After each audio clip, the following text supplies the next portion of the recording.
wabarakatuh. Assalamualaikum warahmatullahi wabarakatuh. Shalom nama budaya, salam sejahtera untuk kita semua. Kami dari Kelompok A2. Perkenalkan, saya Ninyoman Anggarani Astifi dengan NIM 23095111035. saya Made Cahya Puspitasari dengan NIM 23095111161. Perkenalkan, saya Nimadi Anggiasna Pratiwi dengan NIM 23095111185.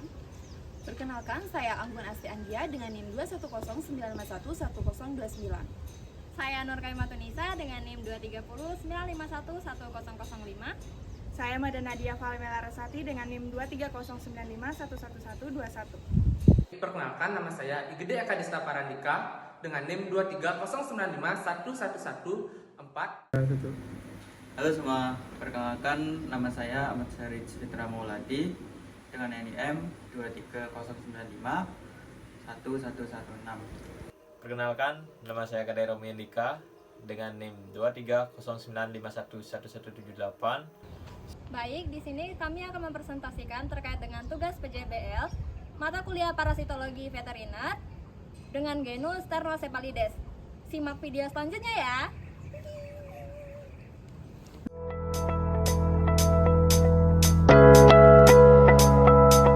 Baik, sebelumnya selamat pagi. Di sini saya sedang berada di rumah saudara saya yang memiliki kucing jantan kurang lebih umurnya 2 tahun. Dan setelah saya amati dari segi kulitnya, ternyata ada satu kutu yang menempel di kulitnya, itu dari filum Arthropoda dan juga genus Stenosepalides. Dan di sini dari kelompok kami memutuskan untuk memilih Stenosepalides untuk kami teliti lebih lagi untuk mengidentifikasi dia termasuk ke filum dan atau klasifikasi apa, dan juga mengidentifikasi morfologinya apa, dan juga pembagian-pembagian lainnya.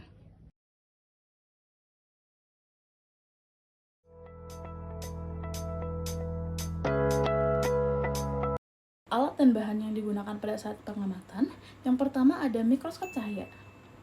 Mikroskop cahaya berfungsi untuk membantu melihat spesifikasi dari parasit tersebut, contohnya seperti struktur, bentuk tubuh, dan sebagainya.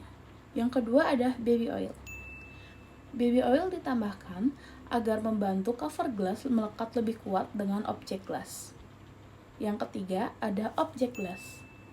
Objek glass digunakan sebagai tempat peletakan sampel. Dan yang keempat yakni pinset.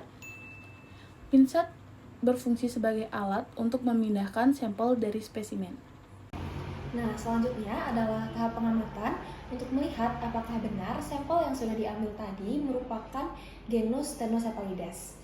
Untuk pengamatannya sendiri kita lakukan di bawah mikroskop, dan untuk itu kita harus membuat preparat dari sampel yang sudah kita ambil sebelumnya.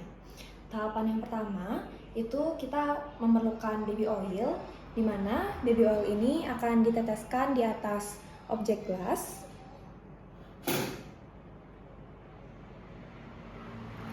Nah, fungsi dari penetesan baby oil ini sendiri adalah agar cover glass dapat menempel dengan baik pada objek glass. Selanjutnya, kita akan mengambil sampel dan kita letakkan di atas objek glass.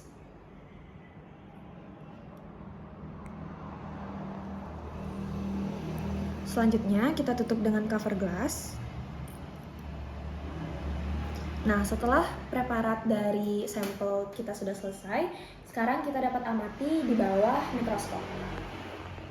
Nah, tahapan selanjutnya setelah pembuatan preparat adalah kita akan amati di bawah mikroskop. Untuk preparatnya sendiri seperti ini.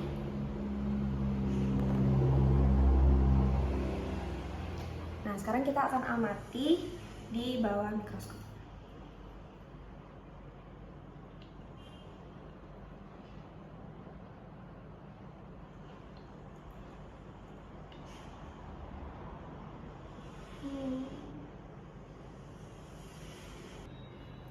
Nah, sekarang saya akan menunjukkan bagaimana sampel yang sudah kita ambil tadi di bawah mikroskop.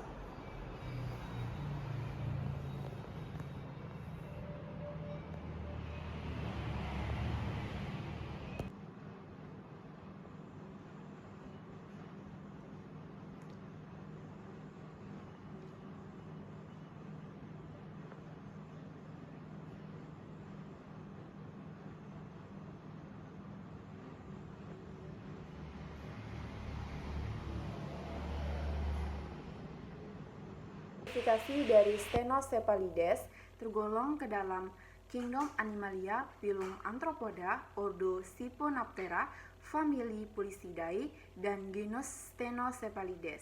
Baik, di sini saya akan menjelaskan terkait dari morfologi Stenocephalides felis itu sendiri. Adapun morfologinya yaitu tubuhnya berbentuk pipih bilateral dengan panjang sekitar 1-3 mm dengan warna coklat kegelapan, memiliki bentuk mata yang cukup sederhana dengan ukuran kecil sampai sedang. Untuk abdomen dari Stenocephalides itu sendiri tersusun atas 10 ruas.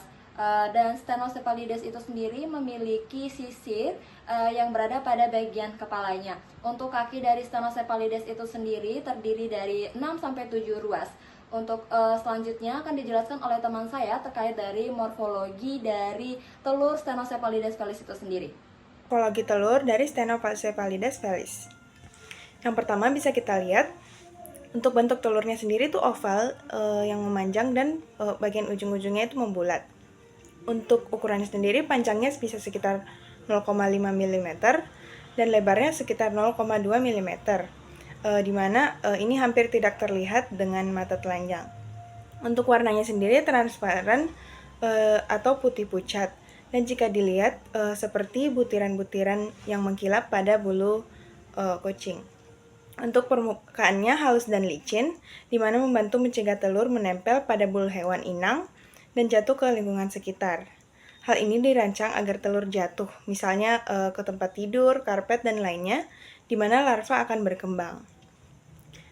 Lalu telur yang dihasilkan imago betina bisa sekitar 3-18 butir dalam sehari, dan dalam sehari pun bisa bertelur beberapa kali.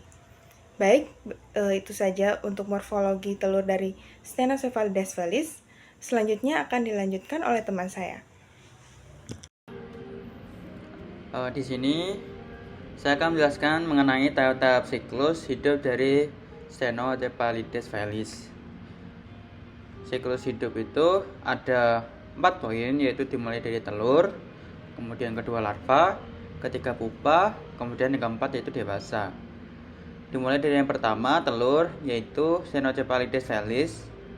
Betina dewasa itu akan menghasilkan telur yang berwarna putih kecil.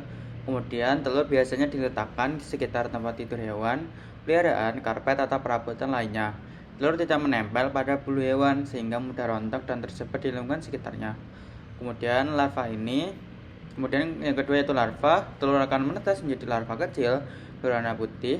Larva ini memiliki 3 pasang kaki dan hidup di lingkungan yang gelap dan lembab. Larva akan memakan kotoran pinjal dewasa, sel-sel kulit, dan bahan organik lainnya. Kemudian yaitu siklus yang ketiga, yaitu setelah beberapa kali berganti kulit, larva akan memasuki tahap pupa. Pupa akan membungkus diri dalam kokon yang kuat. Tahap pupa ini bisa berlangsung beberapa hari hingga beberapa bulan, tergantung pada kondisi lingkungan. Kemudian yang terakhir yaitu keempat, yaitu dewasa. Stenocephalides felis dewasa akan keluar dari kokon ketika merasakan adanya getaran atau suhu tubuh hewan inang yang cocok. Stenocephalides dewasa akan segera mencari inang untuk menghisap darah. Sekian dari saya, terima kasih. Baik, selanjutnya adalah faktor yang mempengaruhi siklus hidup dari Stenocephalides. Yang pertama, itu ada suhu dan juga kelembapan. Suhu yang hangat dan kelembaban yang tinggi akan mempercepat siklus hidup dari Stenocephalides ini.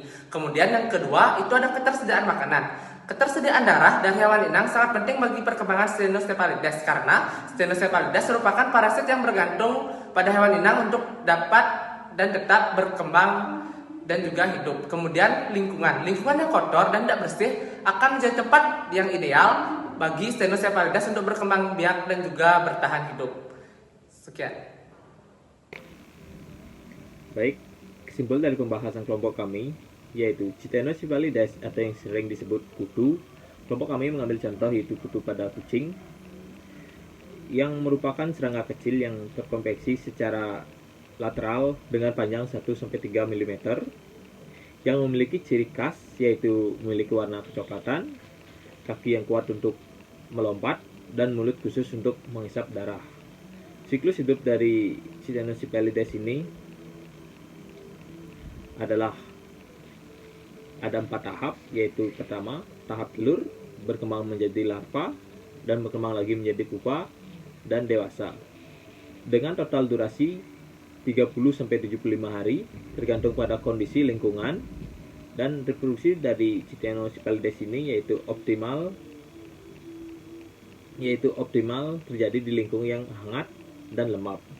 Adapun faktor-faktor utama yang mempengaruhi siklus hidupnya yaitu meliputi tergantung pada suhunya, tergantung kelembapan, dan ketersediaan makanan. Dan pada kelompok kami ini menggunakan beberapa alat untuk pengamatan, yaitu meliputi mikroskop cahaya, objek gelas, pinset, dan minyak oil untuk mengawetkan sampel. Mungkin sekian kesimpulan dari kelompok kami. Mohon maaf jika ada kekurangan dalam penyampaian maupun kekeliruan. Sekian yang dapat saya sampaikan. Akhir kata saya aturkan. Om Santi Santi Santi Om. Assalamualaikum warahmatullahi wabarakatuh. Shalom, Namo Buddhaya, salam sejahtera bagi kita semua. Terima kasih.